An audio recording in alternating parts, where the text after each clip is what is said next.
Hi everyone, welcome back to my Bible reading channel where my goal is to bring the Word of God to as many people as possible.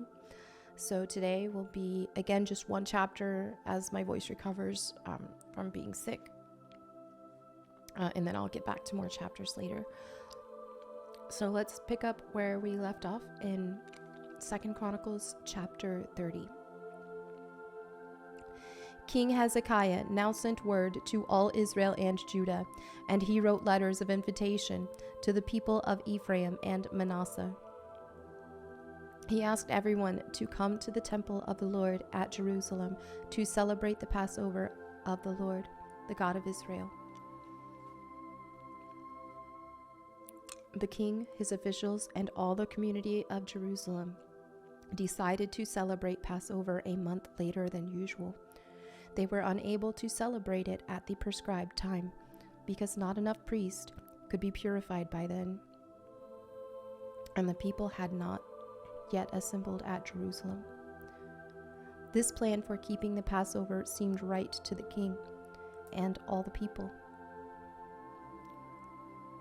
They were unable to celebrate it at the prescribed time because not enough priests could be purified by then, and the people had not yet assembled at Jerusalem. This plan for keeping the Passover seemed right to the king and all the people. So they sent a proclamation throughout all Israel, from Beersheba in the south to Dan in the north, inviting everyone to come to Jerusalem to celebrate the Passover of the Lord, the God of Israel. The people had not been celebrating it in great numbers as required in the law.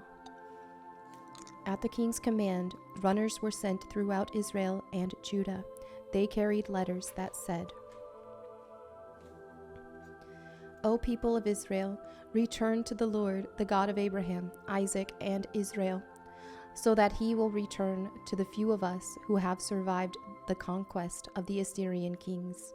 Do not be like your ancestors and relatives who abandoned the Lord, the God of their ancestors, and became an object of derision. As you yourselves can see, do not be stubborn as they were, but submit yourselves to the Lord. Come to his temple, which he has set apart as holy forever. Worship the Lord your God, so that his fierce anger will turn away from you. For if you return to the Lord, your relatives and your children will be treated mercifully by their captors, and they will be able to return to this land. For the Lord your God is gracious and merciful. If you return to him, he will not continue to turn his face from you. The runners went from town to town throughout Ephraim and Manasseh, and as far as the territory of Zebulun. But most of the people just laughed at the runners and made fun of them. However, some people from Asher, Manasseh, and Zebulun humbled themselves and went to Jerusalem. At the same time, God's hand was on the people in the land of Judah, giving them all one heart to obey the orders of the king and his officials, who were following the word of the Lord. So a huge crowd assembled at Jerusalem in mid-spring to celebrate the festival of unleavened bread. They set to work and removed the pagan altars of Jerusalem. They took away all the incense altars and threw them into the Kidron Valley. On the 14th day of the second month, 1 month later than usual, the people slaughtered the Passover lamb. This shamed the priests and Levites, so they purified themselves and brought burnt offerings to the temple of the Lord. Then they took their places at the temple as prescribed in the law of Moses, the man of God. The Levites brought the sacrificial blood to the priest, who then sprinkled it on the altar. Since many of the people had not purified themselves, the Levites had to slaughter their Passover lamb for them, to set them apart for the Lord. Most of those who came from Ephraim, Manasseh, Issachar, and Zebulun had not purified themselves, but King Hezekiah prayed for them, and they were allowed to eat the Passover meal anyway, even though this was contrary to the requirements of the law. For Hezekiah said, May the Lord, who is good, pardon those who decide to follow the Lord, the God of their ancestors, even though they are not properly cleansed for the ceremony. And the Lord listened to Hezekiah's prayer and healed the people. So the people of Israel who were present in Jerusalem joyously celebrated the festival of unleavened bread for 7 days. Each day the Levites and priests sang to the Lord, accompanied by loud instruments.